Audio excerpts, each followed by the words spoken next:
আসসালামু আলাইকুম।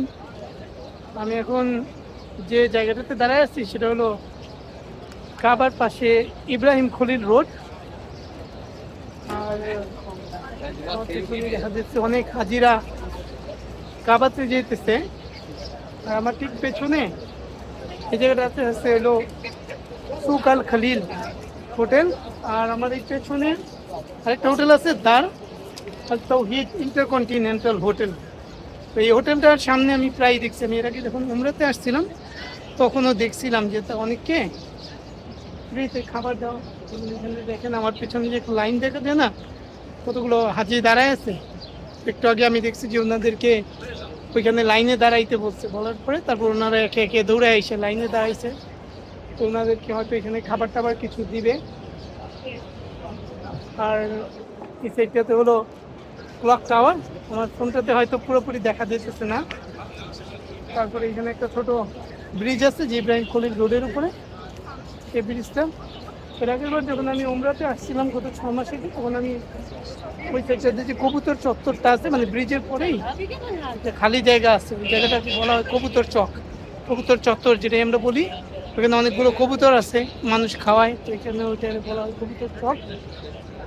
আর ওই কবুতর চক ধরে সোজা হাইটা আসলে মানে ব্রিজটা ক্রস করলে পরে এই জায়গাটা,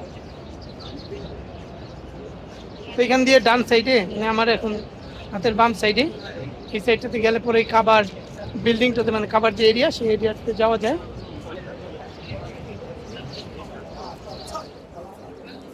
এই দেখেন খাবার টাবার দিচ্ছে তারা আর কি, কিন্তু সমস্যাটা হচ্ছে অনেকেই রাস্তায় আর কি খাবারটা দেওয়ার পরে রাস্তায় কুইলা খায়া ফেলে, রাস্তাটা আর কি নষ্ট করে।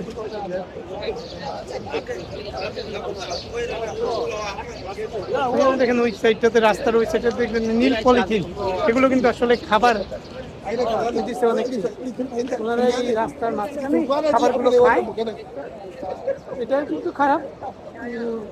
তো ময়লা টয়লা ফালাইতে হইলে পরে তারা ময়লাগুলো ফালাইতে পারে, কিন্তু দেখা যায় রাস্তার মধ্যে পলিথিন তারপরে খাবারের যে কন্টেইনারগুলি আছে এগুলো রাস্তায় ফালায়, একটু আমার পছন্দ হয়নি। তারপরে এই রাস্তায় বিভিন্ন জায়গায় আর এই ধরনের পানির বোতল সমানে দিতে থাকে, মানুষ হাঁটতে হাঁটতে যে যার মতো পানির বোতল মানে এক এক সাথে 2-3টা করে পানির বোতল দিয়ে দেয় অনেকের হাতে। আমি যেমন একটু একটু পর পর হাঁটলে পরে তার নিচ থেকে আসা দেওয়া যায়, তো এটা ভালো নিজের হাইড্রেট রাখার জন্য। কন্টিনিউয়াসলি আমি আর কি অনেকগুলো পানি খাই, তারপরে দেখা যায় মানে আমার মনে হয় যে পানিগুলো আসলে কই যায় আল্লাহ জানে। ওয়াশরুমে তেমন খুব একটা যাওয়া লাগে না, কিন্তু তারপরও আমি কিন্তু সমানে পানি খাইতেছি, পান করতেছি। এই হলো কাবার মিনার। তো আমি এখন কাবার ভেতরে চলে যাব।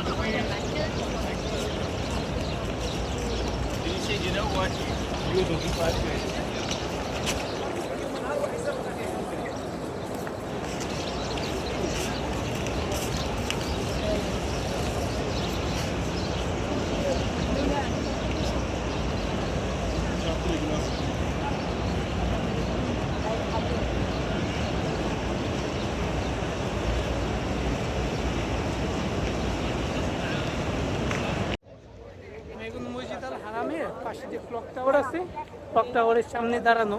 আর আমার পিছনে যে জায়গাটা সেটা হলো মিস পালা এরিয়া। আর এই গেটটা হলো মসজিদ আল হারামের 79 গেট।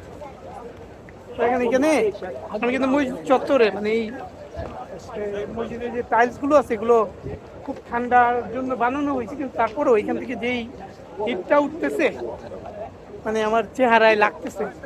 আর এখানে গরম কমানোর জন্য এরা আর কি যে এরকম কিছু ফ্যান ছেড়ে রাখছে।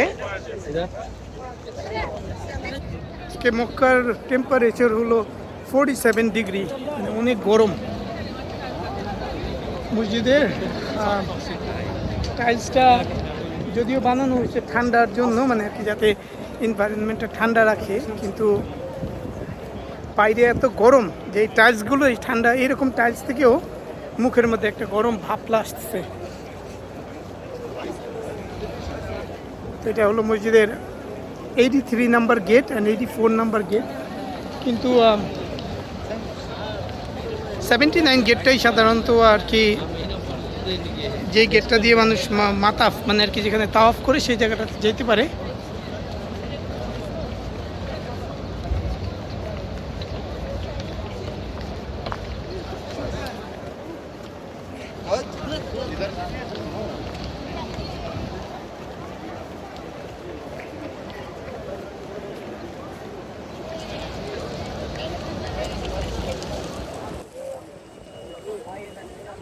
আমি আমার আজকের ভিডিওটা এখানেই শেষ করব। আমি এখানে একটু হাঁটাহাঁটি করবো, হয়তো ওয়াশরুমে যাব, তারপরে আবার মসজিদের ভিতরে চলে যাব ইনশাল্লাহ।